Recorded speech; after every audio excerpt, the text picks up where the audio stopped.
Can you believe it, babe? After 7 long years, you're finally going to graduate college with a doctorate. I'm so proud of you. Thanks, Giselle. I know it's kind of surreal. I know. I have as well. I bet I know why you've been looking forward to me finally graduating. Yeah. I promised that I wouldn't mention anything about our wedding until you graduated. And, well, guess what? You're graduating. So I can now go on full bridge mode and finally get started on planning our wedding. I'm so excited. I know. I am too. It feels nice to actually start living our lives. I'm sorry I made you wait so long to get married though. I know you would have done it ages ago if you could have. It's okay. It made sense that you finish college first before we started planning our wedding. You need to be able to concentrate on your assignments and work there. Now we can actually have the wedding we want, without having to worry about you failing any tests or anything. That is one of the things I'm most grateful for. No more tests. I mean, apart from all that says I'll have to administer on my patients. But hey, at least I don't have to take them. So, when is your graduation ceremony anyway? Oh, I think it's sometime in July. How come? Oh, well, I wanted to make sure that I could book the day off of work so that I could come and see you walk across that stage and get your diploma. It's one of the most important days in your life, after all. Oh, wow. I'd love for you to be there if you could. I'll give you the official date once I know it. Of course I'll be there. I can't let my husband graduate without cheering him on. By cheering, you mean silently waving or at most clapping along with the rest of the crowd? Nope. I mean cheering loudly and proudly like a crazed fangirl. Oh, joy. You know you love it. Anyway, do you know how many people can come and watch you graduate? Like, is there a set amount, or can anyone come? I'm not sure. I think there might be a limited amount of free tickets available per graduate. But I think there are tickets that can be bought as well. How come? Well, my dad said that he'd like to come and cheer you on as well. He likes you, in the short amount of time that you've seen each other, and he wanted to see you graduate too. I mean, you're going to be his son-in-law soon enough. Oh, wow. That's really cool of him. Yeah, it is quite sweet. Secretly, I think he just wants to get onto the campus and have a look around for himself to see what all the big fuss is about, and whether or not he missed out on anything. Huh?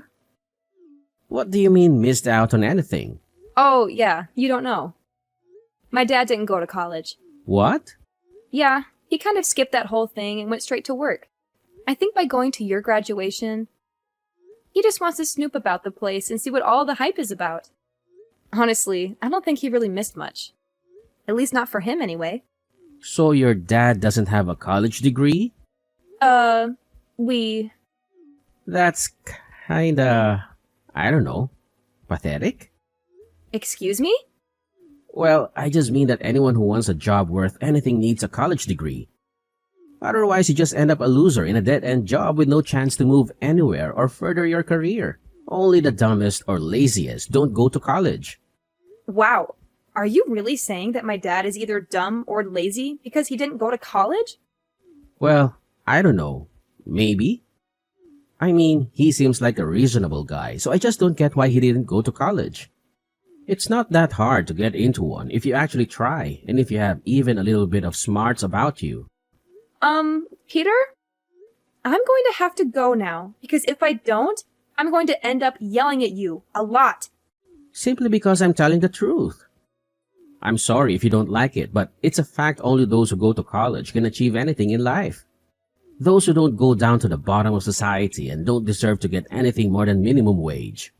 If they're not willing to put in the effort to learn and better themselves, then they shouldn't be paid any more than that. Where has all of this come from? I never knew that you were so elitist. It's not elitist to be smarter, to want to do well in life. No, but it is elitist when you spout off rubbish like you just did, saying that people shouldn't be able to earn above minimum wage if they haven't been to college is ridiculous. There are so many people in the world, successful people who haven't been to college, and they are doing better than most. Going to college isn't the be-all or end-all of someone's life. College is the best way to determine someone's worth and value in life.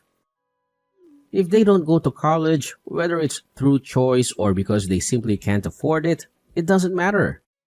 They simply are meant to climb higher in society. And I would happily see too that they don't. So basically, you'd purposefully keep my dad in a rubbish job, even if he proved that he was able to handle things that were way above his pay grade, simply because he didn't go to college? Look, it's not fair to use your dad as an example, but if you want me to be truthful, then yes. If he hasn't been to college, then he doesn't deserve to earn more than minimum wage. I would keep him in a lower position just to make sure he and others like him knew this. Oh boy. So I guess I should tell him not to bother going to your graduation then. You wouldn't want a loser like him to show up and embarrass you. Not to mention he should probably send your graduation present back. A poor and dumb person like him simply couldn't get you anything useful. I know you're just being facetious at the minute, but yeah. I don't really want your dad there now. All my friends would just make fun of me if he was there. Oh my gosh, Peter! Like seriously? You're honestly telling me that my dad doesn't deserve to earn more than minimum wage just because he didn't go to college? Isn't that a bit elitist of you? I mean, come on! People can be intelligent and capable without a fancy degree hanging on their wall. Look, Giselle, I'm just being honest here. Going to college opens up doors to better opportunities and higher paying jobs. Your dad made his choices, and he shouldn't expect to be on the same level as someone who put in the effort to get a proper education. Oh, Mr. High and Mighty, thinking you're so superior because you have a piece of paper that says you graduated. Newsflash, Peter, education isn't the only measure of someone's worth. Some of the most successful people in the world didn't go to college. But I guess you wouldn't know that from your old-fashioned perspective. Look, Giselle, I get it. You're trying to defend your dad, but let's be realistic here. If he wants to earn more and have a better job, he should have pursued higher education. It's as simple as that. Oh, yes, because a college degree magically guarantees success and happiness. Is that what you think, Peter? Well, I hate to burst your bubble, but life doesn't work that way. There are plenty of successful people who didn't go to college. And there are plenty of college graduates struggling to find jobs. Everything is just temporary. Don't you know that? You just don't get it, do you? It's not about guaranteeing success. It's about increasing the odds. Going to college opens up more opportunities and provides a foundation of knowledge and skills that can be valuable in the workforce. Oh, wow, Peter. You're so wise and enlightened. I'm sure your friends would be so impressed by your shallow judgment and snobby attitude. Who needs a loving and supportive father at their graduation when they can have a bunch of friends who make fun of them instead? You're twisting my words. I didn't say I don't want him there because my friends would make fun of me. I just meant that it might not be the best fit for the occasion. Well, Peter, it's clear that your priorities are all messed up. I'll make sure to let my dad know that his presence at your graduation isn't needed. Heaven forbid he embarrasses you with his lack of a college degree. No, Giselle, that's not what I mean. Uh-huh, of course. Well, fine. I'll tell him. I hope it's worth it. I've got to go now. Talk to you later. Yeah, sure. So, I've sorted out the florist for our wedding. She's really nice, and she has the best flowers in town, including the ones that I love the most. So that's one thing we can check off our wedding list. Oh, and I lined up a cake tasting at a local bakery for this Sunday. So make sure you're free for then. And I've also got to arrange a day to go looking for wedding dresses. Ah! This is so exciting! Yeah, it sure is. Is everything all right, Peter? You're not getting cold feet already, are you? Actually, What's up? look, Giselle, you're a cool girl and all, and we've had a lot of fun. And at one point, I really did think that I could see you spending the rest of our lives together. But over the last few weeks, I don't know, I've started to feel a bit differently. What are you saying? That's just if I'm gonna be with someone and possibly build a future and have kids with them. I want to make sure that it's the best possible future that I can have. I want my wife to be from a smart family so that any kids we have can be smart and driven too. With your dad not going to college, it just got me thinking that maybe you're not the girl for me. I don't want to risk having dumb or lazy children who don't go to college to get a good job like they should. Like me. Are you actually saying what I think you're saying right now? You're dumping me? Right as I'm planning our wedding? You're going to dump me? Dumping sounds kind of harsh. Maybe you just say like, we've grown apart and we're going our separate ways? All of this simply because you couldn't get over the simple fact that my dad didn't go to college? It's important to me. Clearly. In fact, it's so important that you're going to leave me over it. Well, fine. If that's how you feel, then you can go and find some snooty elitist girl to look down your nose at everything with. In fact, I'm glad. This is the kind of person that you truly are, then I think I've actually dodged a bullet with you. I didn't want us to end on bad terms. You don't get to decide how I feel or what kind of terms we end on. You want to go and be with some boring college girl. Then fine, go be with one. What? Do you really want to break up with me? Oh, of course, Peter. I'm sure the perfect girl for you is someone who spends her days talking about GPA and internships while looking down on anyone who didn't go to college. How thrilling! Look, it's not about looking down on anyone. It's about finding someone who shares similar goals and ambitions. I thought we could have a future together. But if you can't see eye to eye on this, maybe it's better to part ways. Oh, Peter, you're breaking my heart. Please, go find your perfect little college princess who can validate your inflated ego. I'll be just fine without you. Giselle, I didn't mean to upset you. I didn't want us to end on bad terms. Can't we try to work through this? You don't get to decide how I feel or what kind of terms we end on, Peter. You made your stance clear. If you want to go and find someone who fits into your narrow-minded worldview, then go ahead. I deserve someone who appreciates me for who I am, not someone who is so up their own butt. Giselle, you're overreacting. I never meant to belittle or invalidate you. We can find a way to compromise and understand each other's perspectives. No, Peter. I've had enough. I refuse to be with someone who prioritizes their own ego and judgments over love and acceptance. I'll find someone who appreciates me and values me for who I am, whether they went to college or not. Fine, Giselle. If that's what you truly want, then I won't stand in your way.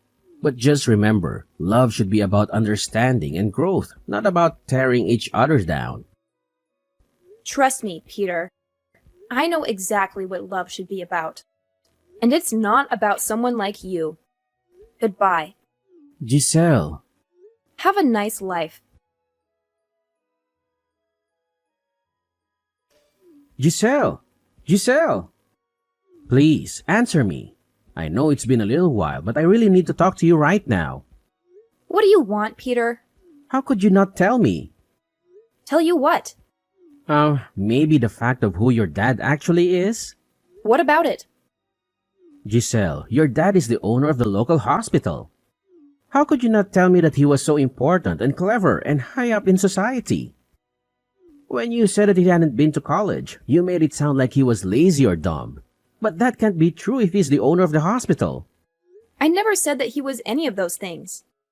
You assumed he was and never gave me a chance to actually explain the situation. But how is that possible? Because my dad's a genius. He didn't need to go to college because he was smart enough to skip it. He was given an honorary college degree so he could become a doctor, but he didn't actually have to go there and attend the lessons. That's why he was curious about what it looked like. I can't believe it. Why didn't you tell me? Because I wanted you to be with me for me, not because of who my dad is. Well, this changes everything. We can definitely get married now. Whoa, hold up. What are you on about? Getting married, of course. It was what we planned to do. Yeah, that was before you showed me what you were actually like. Now I don't want anything to do with you. But we would be good together, don't you think? I did once. Not anymore. Not after what you did. What? I told my dad what you said, and he couldn't have been more disappointed in you if he had tried. So, even if I wanted to marry you, which I don't, there's no way my dad would allow it to happen anymore. He wouldn't want me to be with someone so low class and lazy that they couldn't even be bothered to look past the ridiculous preconceptions to entertain the possibility that perhaps college isn't for everyone, and people can still make their way in life without it. Well, can you at least put in a good word for me so that I can get hired at the hospital? There are only so many positions available, and I really want one. Yeah, not happening. What? Why not? Well, surely you're smart enough and driven enough to get one of those spots all by yourself. After all, you have been to college. Oh, come on, don't be like that. I didn't mean anything by what I said. You meant enough. And I don't want to be associated with someone who thinks they're so much better than everyone else. I'd rather be with someone who's kind and caring and loves me more than anything, even if he hasn't been to college. Anyway, after telling my dad what you said and did, it wouldn't surprise me if he didn't hire you simply on principle alone. No, you're misunderstanding me. Misunderstanding you? Oh wow, Peter. You're such a catch, aren't you? Leaving me over a disagreement about education. How noble of you. Well, congratulations. Because if that's the kind of person you truly are, then I'm relieved that I won't have to deal with your snooty elitism anymore. Giselle, it's not about finding someone snooty or elitist. I just have different values and perspectives when it comes to education and career aspirations. Look, it's not about thinking less of others. It's about finding someone who shares similar goals and ambitions. I thought we could have a future together, but if you can't agree on this, maybe it's best to go our separate ways. Oh, Peter, I can't believe it. You're breaking my heart. Then go find your perfect little college princess who fits your stupid requirements. Giselle, you're being like that again. Making a fuss out of nothing. And I never mean it. It's just that I need some time to consider things. Of course, we can make an effort to overcome this, right? Well, I don't think so. Trust me, Peter. I know exactly what love should be about. And I won't be surprised if you don't even have a job in my dad's hospital. He'll never allow you to set foot in that place. So, you mean I have been blacklisted? Are you serious? Giselle, please talk to your dad. Let him know that I didn't mean to insult him or question his intelligence. It was just a joke that got out of hand. I truly didn't mean any of it. Oh, sure, Peter. I'll just go tell my dad that you're sorry and everything will magically be okay. Do you really think a simple apology will erase the hurtful things you said? You questioned his intelligence and motivation, and he doesn't take kindly to that. Giselle, I'm genuinely sorry. I didn't realize how much it would affect him. I never intended to cause any harm. Can't you at least talk to him and see if there's a chance for forgiveness? Well, Peter, let's see. You insulted my dad, questioned his worth, and now you think a half-hearted apology will fix everything? Sorry, but you're going to have to face the consequences of your terrible attitude all by yourself. It's time you learn that being college educated doesn't automatically make you smart or wise. Look, Giselle, I may have made a mistake, but that doesn't mean I'm unintelligent. I'm capable of learning and growing from my errors. I never claimed to be the smartest person in the room. but I do have the ability to reflect on my actions and make amends. Oh, please, Peter. Spare me this self-righteous speech. Your words have consequences, and now you have to face them. Maybe this will be a valuable lesson for you to think before you speak, and consider the impact your words can have on others. Fine. If you're not willing to help resolve this, then I'll take responsibility on my own. I'll reach out to your dad directly and apologize sincerely. I'll show him that I understand the gravity of my words and that I'm genuinely remorseful. Oh, I'm sure that will go splendidly. Good luck with your grand apology, Peter. But let me tell you, it's going to take a lot more than words to repair the damage you've caused. Maybe you'll learn that being educated doesn't automatically make you intelligent in the ways that truly matter. I'll do whatever it takes to make things right, Giselle. Whether or not your dad forgives me, I've learned a valuable lesson about respect and the power of words. I'll work on being a better person, with or without your approval. Well, it's about time you realize that, Peter. But don't expect me to hold your hand through this process. You're on your own now. Anyway, I've got things to do, so I'm going to go now. Have a nice life. I hope you find that college-educated girl you've been wanting. Bye. No, wait. Giselle, don't leave me like this. I'm so sorry for everything. Just forget all of them and begin a new life with me. Will you? We used to love each other so much. After that incident, I decided to keep my distance from Peter. Occasionally, I would catch glimpses of him in town, but I made no effort to engage in conversation. Our once close relationship had been irreparably damaged, and it was clear that things would never be the same again. Interestingly, I heard through the grapevine that Peter had applied for a job at my dad's hospital. Despite my dad's professionalism and impartiality, Peter's past remarks and behavior seemed to have left a lasting impression. While my dad didn't personally intervene to prevent Peter from getting the job, it seemed that there were others who were more qualified, intelligent, and capable, and they ultimately secured the positions. This turn of events put into perspective the notion that going to college alone is not a guaranteed ticket to one's desired life. It highlighted the fact that success and fulfillment can be achieved through various paths, and higher education is just one of many routes to consider. Each individual's journey is unique, and what works for one person may not work for another. It's crucial to recognize that people's worth and capabilities cannot be solely measured by their educational background. Some individuals thrive in the academic environment, while others may find success and satisfaction through alternative paths that align better with their strengths and passions. It's a reminder that we should all follow our own paths, embracing our individuality and making choices that resonate with our own aspirations and values. In the end, it's essential to respect and appreciate the diverse paths people choose to take, recognizing that everyone's journey is valid and valuable in its own right. Whether one chooses a traditional educational route or pursues alternative avenues, what truly matters is finding fulfillment, growth, and happiness in one's chosen path.